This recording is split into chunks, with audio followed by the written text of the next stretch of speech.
Welcome to another night in the NBA.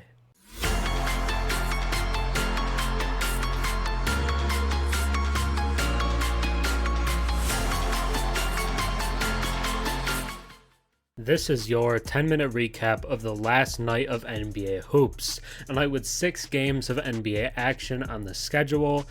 Just a casual Saturday afternoon, night, whatever you want to call it, of NBA basketball. And there were some good games tonight. But I want to start us off with what I believe is the main topic, which is the Lakers' win over the Cavs. The Lakers have really started to dominate and kind of impress after a somewhat subpar start to the season.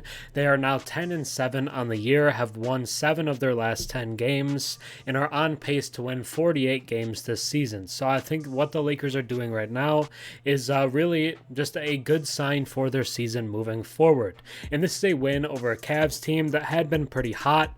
They beat the Nuggets recently, as well as, I'm blanking on who else they beat, but they beat another good team as well. The Cavs have been impressive over the past couple weeks, and they have Donovan Mitchell back in this game as well, who had been missing while they were getting big wins. But Mitchell plays in this game, but it doesn't matter because the Lakers just handle business in a LeBron return game to Cleveland.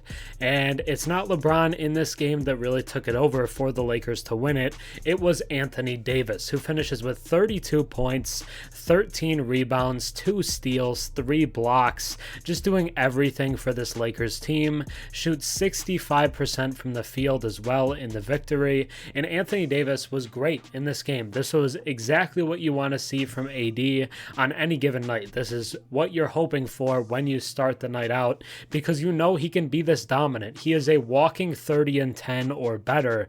And if he is, in his best mindset, if he's giving it his all, I guess, you should expect a high level performance from him. And you get that in this game. Dominant offensively, good defensively as always. And the biggest reason why the Lakers win tonight is Anthony Davis, who plays 38 minutes in this game, kind of a lot, especially considering his injury history, but they needed him out there and he won them this game. He was dominant. He's still one of the best bigs in the game today, and I think he showed that in this win over the Cavs. Austin Reaves, also very impressive in this game for the Lakers, a player who struggled to start the year after getting that contract this summer, and people said, oh, maybe it was just a flash in the pan, it was just a playoffs thing, but since being moved to the bench, he's really impressed me. I think it kind of motivated him to be better after being taken out of the starting lineup, and he finishes this game with 15 points and 10 assists. Really impressive playmaking in this game from Austin Reaves.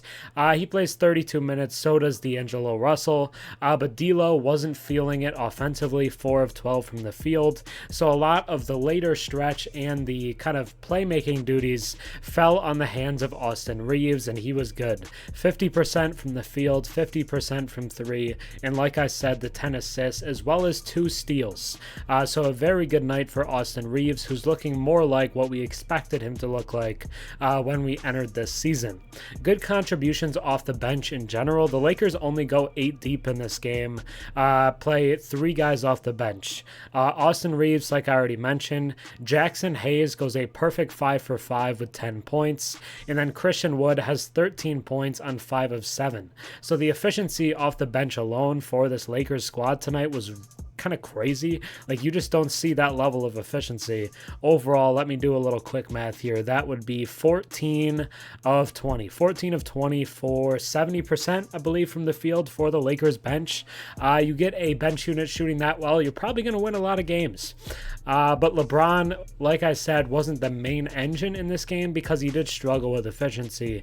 8 of 23 from the field, 1 of 9 from 3, but still finishes with 22 points, 6 rebounds, 6 assists, 2 steals, 2 blocks, doing everything for this Lakers squad like he always does. And despite the struggles shooting, he was a +2 for the game. So still a positive impact for LeBron. And this was, I believe, the first start for Max Christie. Plays 33 minutes in this game, which is huge for him. Like, Max Christie hasn't been getting this level of opportunity, but in this game he does, and he performs pretty well. Lakers fans were very high on Christie coming into the season after a really really impressive summer league, and he was good in this game. 12 points, 5 rebounds, 3 assists. Just a solid all-around performance. 5 of 7 from the field and 2 of 4 from deep. This is exactly what you're looking for from Max Christie. Cam Reddish didn't play tonight, so it was kind of a replacement game where Max Christie goes in the Cam Reddish spot, and I think he did a good job filling in for him. No Gabe Vincent, no Cam Reddish, no Rui Hachimura, and no Jared Vanderbilt. The Lakers continue to struggle with injuries, but despite that, they're winning regardless, and these are impressive victories. So for them to do this with all those guys out, I think speaks volumes. And again, Anthony Davis, Austin Reaves, really impressive in this win. Just looking at who played well for Cleveland, it was not a good Donovan Mitchell game. 4 of 18 from the field. Great defensive job by the Lakers on him. Darius Garland, 2 for 6, doesn't play the second half with a neck strain, so they held him in check early on, but didn't see a ton of him for the game. Evan Mobley had 18 points and 6 rebounds. Jared Allen had 21 points and 14 rebounds, so they couldn't really stop the bigs in this game, but they won, so who really cares? And Craig Porter Jr. continues to impress. 11 points in 17 minutes off the bench for Cleveland, 5 of 7 from the field. But the Lakers look dominant. They look back to contenders once again. Despite the struggling stretch to start the year, the Lakers are back. They are one of the better teams in the Western Conference, and this is a very high-quality win over the Cavs. But now let's shoot around the league, look at different action, and get an idea of what happened on this night of NBA basketball. In other action from around the NBA, we had 5 other games on the night, and it started off with a good one, a matchup of 2 teams that sit high in their own respective conferences, the Sixers versus the Thunder.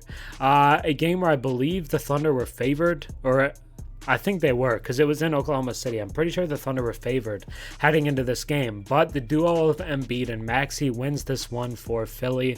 35 points, 11 rebounds, and 9 assists for Joel Embiid, and the Sixers win 127-123, move to 11-5 on the season, and that is the same record that the Thunder now have as well.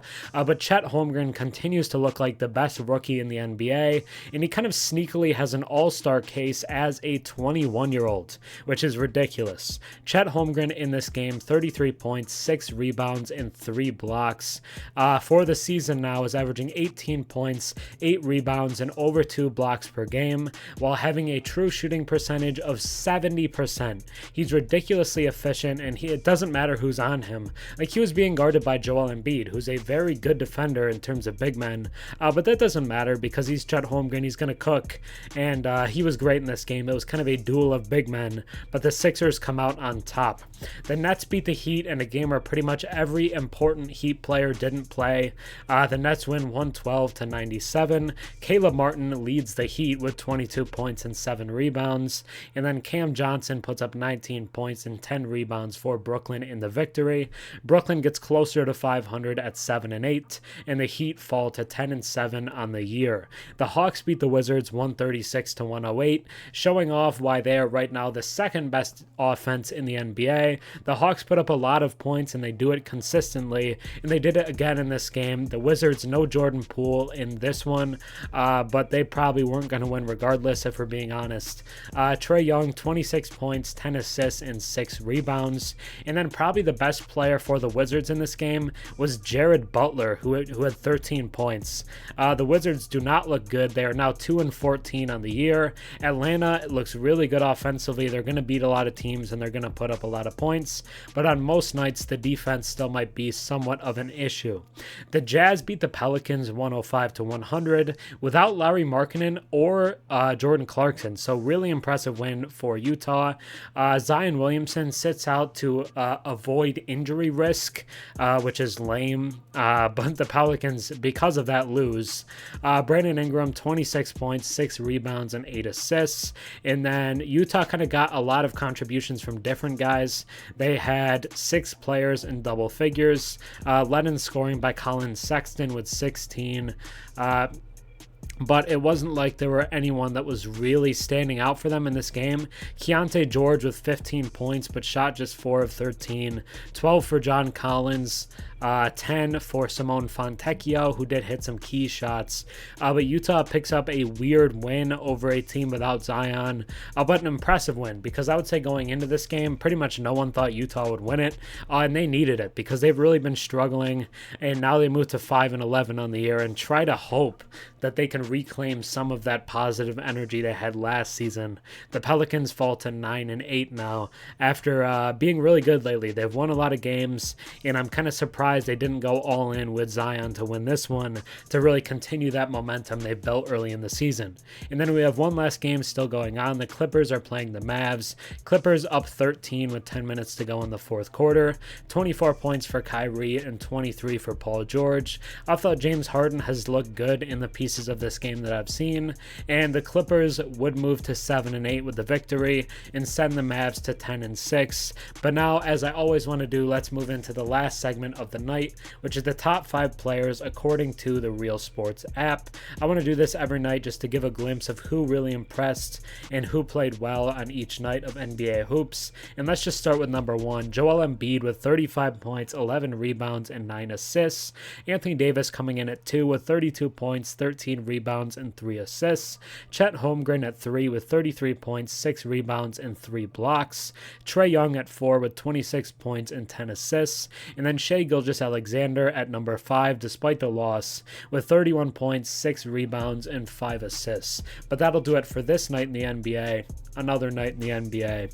Thanks for watching. Think about subscribing. I'm on the road to 12,000 subscribers. So if you enjoy the daily recaps, think about sticking around. But that'll be it for me. Thanks again for watching. I'm Herm. Have a good one.